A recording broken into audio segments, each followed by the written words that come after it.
So that should be awesome. But nevertheless, June 23rd Raw kicked off with Stephanie McMahon and Vickie Guerrero. Stephanie McMahon offering an ultimatum to Vickie about how this could be her final night in WWE if they competed in a match later on in the night. And I mean, initially this kind of stuff made me roll my eyes and like, oh, why are they kicking off a Monday Night Raw 6 days before a pay-per-view with two women that aren't even going to be on the show probably? I mean, Stephanie will probably be there, but it's not like they're wrestling, you know what I mean?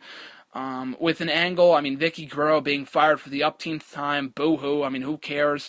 And I mean, fans really have never had an incentive to believe that Vickie Guerrero has been legitimately fired because of the dozen times that she's been fired over the last 9 years as GM. She's always come back in some role, either as a manager or as the GM for the opposite show, for the opposite Raw or SmackDown, whatever. So fans have really never been given an incentive to care about Vickie Guerrero being fired because we always know that she'll be back. This time it was a little bit different because there were some rumors going around a couple of months ago that Vickie Guerrero was on her way out of the company around WrestleMania 30. I think it was WrestleMania 30 weekend when the news broke, and it didn't come to fruition. She ended up staying for a little bit longer. But her contract, I guess, is up, and she wanted to pursue some other endeavors, going back to school and stuff like that. Maybe spend some more time with her family. I think that's the reason why she left 5 years ago. But anyway, though, I thought this ended up being much better than expected. It wasn't a traditional match between Vickie and Stephanie. It ended up being a pudding match. I mean, they didn't call it pudding. They called it some sloppy substance. I'll call it pudding, whatever. That's what I called in my written review on my website, shameless plug. But go check that out. Anyway, I thought this was very well done. This was not your traditional matchup, like I said before, nor should it have been. Neither Vickie Guerrero nor Stephanie McMahon are in-ring competitors.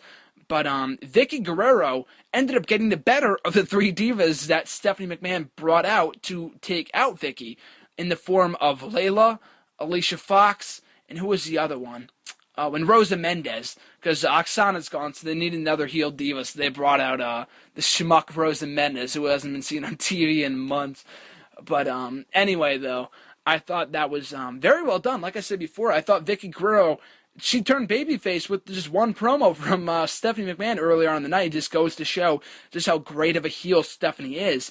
And while Vickie Guerrero was celebrating, doing the yes chant, Stephanie McMahon got the better of her, threw her in the pudding. It was never really an official matchup. The bell never rang, but it did serve as a send-off for Vickie Guerrero, who is now fired, threw Stephanie in the pudding anyway, which is also a great sight for male viewers alike. But nevertheless, Vickie Guerrero has now been fired from the WWE in storyline. I guess she is legitimately leaving, but by far the best part of this entire segment was hearing Eddie Guerrero's music when she came out. And I noted on Twitter earlier on in the night that Vickie Guerrero, over the course of her 9-year tenure in WWE, was, I think, the only individual or one of the only individuals to have no entrance theme for her entire run in WWE. It's not like she was around for a year or two. And I know Paul Heyman doesn't have any music either, but he came out to his own entrance music during his first stint with WWE in 01, 02, 03, 04, whatever, as SmackDown GM. But anyway, though, even still, Vickie Guerrero was one of the only individuals in WWE history to be in the company for a lengthy period of time and never have an entrance theme. And they changed that on her last night in the company, coincidentally enough, by having her come out to Eddie's theme song, which I thought was great, a great moment. The crowd should have popped bigger than they did for the theme, but I thought it was still an awesome moment for a lot of people, even more so for the people that were watching during Eddie's time. I was not watching during Eddie's time, and I still thought it was an amazing moment. But she entered the ring to that, and she also left the arena to that theme after throwing Stephanie in the mud. She did the little Eddie shimmy, and then the music hit. So an awesome moment for Vickie Guerrero. I'm glad that she was not humiliated on her way out by being divorced by Edge or being puked on by frickin' Stephanie, and still one of the worst angles in recent Raw history, or all of Raw history for that matter. But anyway, I thought it was a great send-off for Vickie. Really enjoyed it. Great way to cap off a 9-year career in WWE. Did more than anyone else ever expected her to.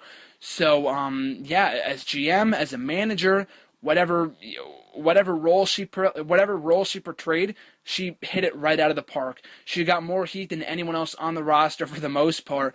And it's funny that the managers are more over than the actual wrestlers themselves, but former Missed WrestleMania for a short period of time, if you remember that.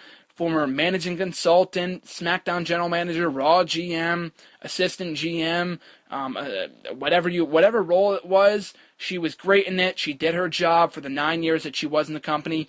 And part of me is sad to see her go. I mean, I'll miss booing her every single Monday night when she says, "Excuse me." But part of me is happy to see her move on. I mean, she's happy in life. She's moving on to bigger and better things with going back to school and whatnot, going back home to Houston.